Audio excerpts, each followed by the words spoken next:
Hi guys, ಎಲ್ಲರಿಗೂ ನಮಸ್ಕಾರ. ನಾನು ನಿಮ್ಮ Manoj from Manjula K Manoj M YouTube channel. Guys, ಈ ಒಂದು ವಿಡಿಯೋದಲ್ಲಿ you G NEET first round Mach allotment result ಕೊಡ್ತಾರಾ ಈ ಒಂದು ಟಾಪಿಕ್ ಬಗ್ಗೆ ಮಾತಾಡ್ತೀನಿ. ಅದಕ್ಕಿಂತ ಮುಂಚೆ ನೀವಿನ್ನೂ ನಮ್ಮ ಚಾನಲ್ಗೆ ಸಬ್ಸ್ಕ್ರೈಬ್ ಆಗದವ್ರೆ ದಯವಿಟ್ಟು ಸಬ್ಸ್ಕ್ರೈಬ್ ಆಗಿ, ಜೊತೆಗೆ ಪಕ್ಕದಲ್ಲಿರುವ ಬೆಲ್ ಐಕಾನ್ ಅನ್ನು ಕ್ಲಿಕ್ ಮಾಡಿ. Guys, you G NEET first round ಇವಾಗ ನಿಮ್ಗೆ ಗೊತ್ತಿರೋ ಈಗ ನಡೀತಾ ಇದೆ. ರಿಸಲ್ಟ್ 19ನೇ ತಾರೀಕು ಕೊಡ್ತೀವಿ ಅಂತಲೂ ಸಹ ಹೇಳಿದ್ದಾರೆ. ಅಂದರೆ ಅದು ತಾತ್ಕಾಲಿಕ ರಿಸಲ್ಟ್ ಅಂತಲೂ ಸಹ ಮೆನ್ಷನ್ ಮಾಡಿದ್ದಾರೆ. ಮತ್ತೆ ನಿಮ್ಗೆ ಗೊತ್ತಿರೋಂಗೆ MCC ಅಂದರೆ ಆಲ್ ಇಂಡಿಯಾ ಕೌನ್ಸಲಿಂಗ್ ನಡೆಸ್ತಾರಲ್ಲ, ಅದು 17ನೇ ತಾರೀಕು ಫಸ್ಟ್ ರೌಂಡ್ ರಿಸಲ್ಟ್ ಬರುತ್ತೆ ಅಂತ ಇತ್ತು. ಬಟ್ ಅದನ್ನ 19ನೇ ತಾರೀಕಿಗೆ ಪೋಸ್ಟ್ಪೋನ್ ಮಾಡಿದ್ದಾರೆ, ನಿಮಗೆ ಗೊತ್ತಿರೋಂಗೆ. ರೈಟ್.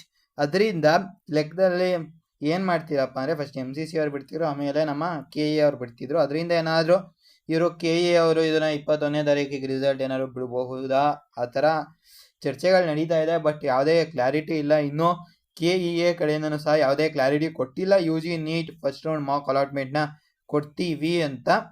ನೋಡ್ಬೇಕು ಗುರು, ಕೊಟ್ಟರೆ ಒಳ್ಳೇದು ಅನ್ಸತ್ತೆ ಸ್ಟೂಡೆಂಟ್ಸ್ಗೆ. ನೋಡೋಣ ಏನು ಮಾಡ್ತಾರೆ ಅಂತ. ಗುರು, ಇದೊಂದಾಗಿತ್ತು ಈ ವಿಡಿಯೋದ ಕುರಿತಾದ ಅಪ್ಡೇಟ್. ಈ ಒಂದು ವಿಡಿಯೋದ ಬಗ್ಗೆ ನಿಮ್ಗೇನು ಅನ್ಸುತ್ತೆ ಕಾಮೆಂಟ್ ಮಾಡಿ. ಜೊತೆಗೆ ನೀವಿನ್ನೂ ನಮ್ಮ ಚಾನಲ್ಗೆ ಸಬ್ಸ್ಕ್ರೈಬ್ ಆಗದವ್ರೆ ದಯವಿಟ್ಟು ಸಬ್ಸ್ಕ್ರೈಬ್ ಆಗಿ, ಜೊತೆಗೆ ಪಕ್ಕದಲ್ಲಿರುವ ಬೆಲ್ ಐಕಾನ್ ಅನ್ನು ಕ್ಲಿಕ್ ಮಾಡಿ. ಗೈಸ್, ಜೈ ಹಿಂದ್, ವಂದೇ ಮಾತರಂ.